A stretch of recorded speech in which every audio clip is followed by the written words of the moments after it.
આપની સાથે હું છું પ્રીતિ તિવારી। સમાચાર સુપરફાસ્ટમાં વાત કરીશું। નશેડીને નશો કરવા પૈસા ન આપતા એકના એક દીકરાની હત્યા કર્યાનો મામલો। સુરતમાં આ સનસનીખેજ ઘટના બની। સુરતના કાપોદ્રા વિસ્તારમાં હીરા કારખાનેથી કામ કરી પરત ફરી રહેલા 17 વર્ષીય કિશોરની નશાખોર દ્વારા પૈસાની માંગણી કરવામાં આવી હતી। કિશોરે પૈસા ન હોવાથી ઇનકાર કર્યો, જેથી આ શખ્સે કિશોર પર ચપ્પુ વડે હુમલો કરી તેની કરપીણ હત્યા કરી હતી, જેને લઈને સમગ્ર વિસ્તારના લોકોમાં આક્રોશ જોવા મળ્યો હતો અને મોડી રાત્રે પોલીસ સ્ટેશનનો ઘેરાવ કર્યો હતો। જોકે પોલીસે ગણતરીના કલાકમાં આરોપીને ઝડપી પાડી તેના વિરુદ્ધ કાયદેસરની કાર્યવાહી હાથ ધરી છે।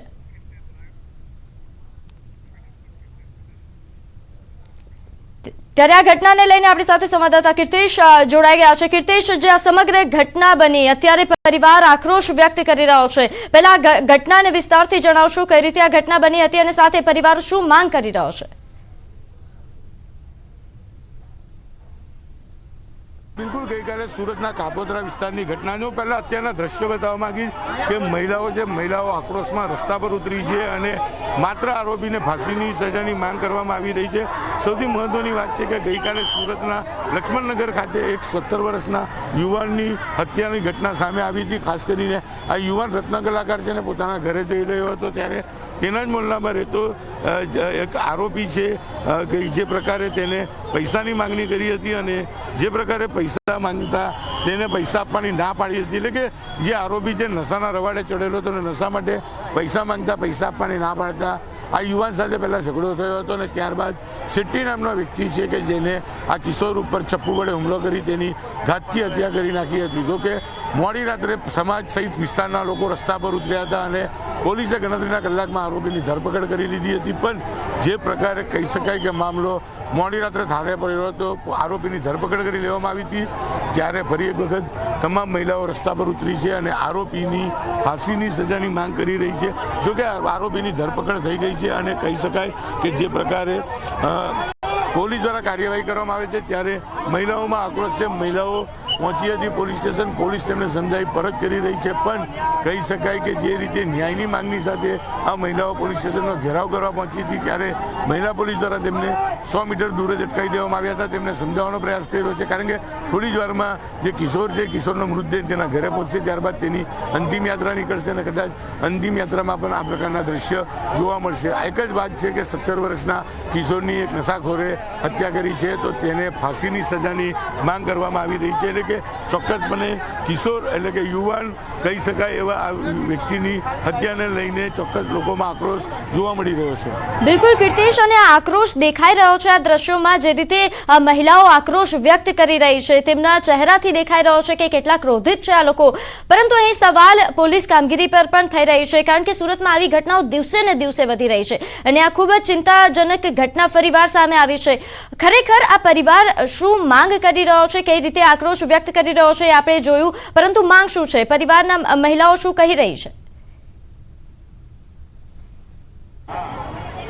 બિલકુલ, આપણે મહિલાઓ સાથે વાત કરવાનો પ્રયાસ કરીશું કે શું કહેવા માંગી રહી છે, કારણ કે એ લોકો માત્ર એક જ વાત કરી રહ્યા છે કે આરોપીને ફાંસી આપો।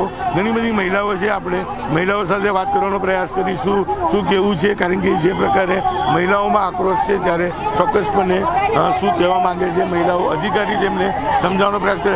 બેન, શું નામ છે આપનું? ગીતાબેન, શું માંગ છે તમારી? ફાંસીનો હુકમ ન્યાય કરો, ફાંસીનો હુકમ, ફાંસીનો હુકમ। ચાર મા બાપ પાગલ થઈ ગયા, 400 કર્યું, 2 મહિનાની છે, આધાર ભાંગી ગયો, મા બાપ પાગલ થઈ ગયા। ફાંસીનો હુકમ। શું કહેશો માસી? અમારે બીતું જ રહેવાનું। જુવાન દીકરીઓ અમારી દીકરા બહાર કાઢે તો દારૂ પીને જ ઉભા હોય, શેરીની બહાર ન નીકળવાનું। અમારે કાંઈ ન્યાય જોતો, પોલીસને અમારા ભગવાન મારી છે, અમારા પૂરો સપોર્ટ છે। મહિલાઓનું કેવું છે કે જે જગ્યા છે તે ત્યાં આગળ નશાખોર એટલે કે નશા કરીને સોસાયટી ની બહાર જ ઊભેલા હોય છે, મહિલાઓની છેડતીની ઘટનાઓ પણ બનતી હોય છે અને જ્યારે કોઈ વ્યક્તિ તેનો વિરોધ કરે છે તો આ પ્રકારે 17 વર્ષના જે યુવક છે, યુવકની હત્યા જેવી ઘટનાને અંજામ આપતા હોય છે. એટલે કે આવા અસામાજિક તત્વો દૂર કરો અને જે આરોપી છે તેને કડકમાં કડક સજા એટલે કે ફાંસીની સજા થાય તેવી માંગ આ વિસ્તારની મહિલાઓ દ્વારા કરવામાં આવી છે. જોકે તમામ મહિલાઓ પોલીસ સ્ટેશન પહોંચી હતી અને પોલીસ દ્વારા તેમને સમજાવી પરત કરવામાં આવી રહી છે, કારણ કે થોડીક જ વારમાં આ યુવકનો મૃતદેહ તેના ઘરે પહોંચશે અને ત્યારબાદ તેની અંતિમ યાત્રા પણ નીકળશે. બિલકુલ. અને કીર્તિશ, જે રીતે મહિલાઓએ વાત કરી કે સુરતમાં આવી ઘટનાઓ દિવસે ને દિવસે વધી રહી છે, બહાર દીકરીઓને મોકલવામાં પણ એ લોકોને ડર લાગી રહ્યો છે, એટલે સુરતમાં જે કાયદો અને વ્યવસ્થાની સ્થિતિ છે તેને લઈને સવાલ હવે ઉઠી રહ્યા છે અને આ ઘટનાએ હવે સુરત પોલીસને જગાડી છે. પોલીસ તરફથી કોઈ નિવેદન બહાર પાડવામાં આવ્યું હોય કે પોલીસે આ ઘટનાને લઈને કોઈ વાત કરી છે? બિલકુલ, હું ફરી એક વખત આગળના દ્રશ્યો બતાવવા પ્રયાસ કરીશ.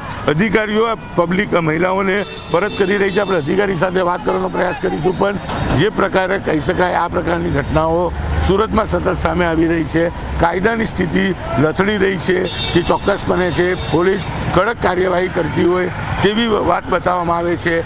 જો કાયદો વ્યવસ્થા સ્થિતિ સારી હોય તો આ પ્રકારની ઘટના ન બને. આ વિસ્તારના ડીસીપી આલોક કુમાર પહોંચ્યા છે, આપણે એમની સાથે વાત કરવાનો પ્રયાસ કરીશું. શું કહેવું છે? આલોક કુમારજી આપણી જોડે છે.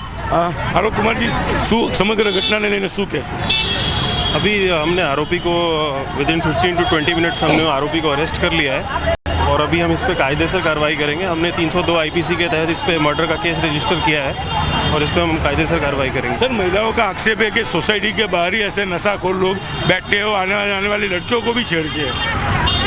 देखिए, अभी हमें इस छेड़ती या फिर इस तरह का कोई भी फरियाद या कोई भी एप्लीकेशन या कोई भी इस तरह का कोई चीज़ अगर हमें ये चीज़ मिलेगा तो हम इस पर ज़रूर एक्शन लेंगे.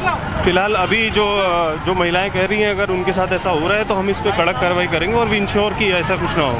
બિલકુલ, આ હતા આલોક કુમાર, ડીસીપી ઝોન 1. તેમનું સીધું કહેવું છે કે આ પ્રકારની કોઈ ફરિયાદ મળી નથી ને જો ચોક્કસ આ પ્રકારની ફરિયાદ મળશે તો કડક કાર્યવાહી કરવામાં આવશે. પણ જે પ્રકારે યુવકની હત્યા કરવામાં આવી છે તેને લઈને કહી શકાય કે આરોપીની ધરપકડ કરી લેવામાં આવી છે અને આ મામલે વધુ પૂછપરછ સાથે તપાસનો ધમધમાટ પણ શરૂ કરવામાં આવ્યો છે. બિલકુલ કીર્તિશ, કાર્યવાહી તો કરવામાં આવશે. આમ પણ ઘટના બન્યા બાદ પોલીસ જાગતી હોય છે. થોડા સમય પહેલા જ રાજ્યભરમાં પોલીસ દ્વારા જે એક્શન લેવામાં આવ્યું હતું, તમામ ગેરકાયદેસર ચાલતા અડ્ડાઓ પર કાર્યવાહી કરવામાં આવી, અસામાજિક તત્વો વિરુદ્ધ જે એક્શન લેવામાં આવ્યો હતો, પરંતુ સુરતમાં આ કાર્યવાહીની કોઈ અસર થઈ હોય દેખાતું નથી, કારણ કે હજુ પણ આવા અસામાજિક તત્વો બેફામ છે. આવા તત્વોમાં કોઈ ડર નથી રહ્યો.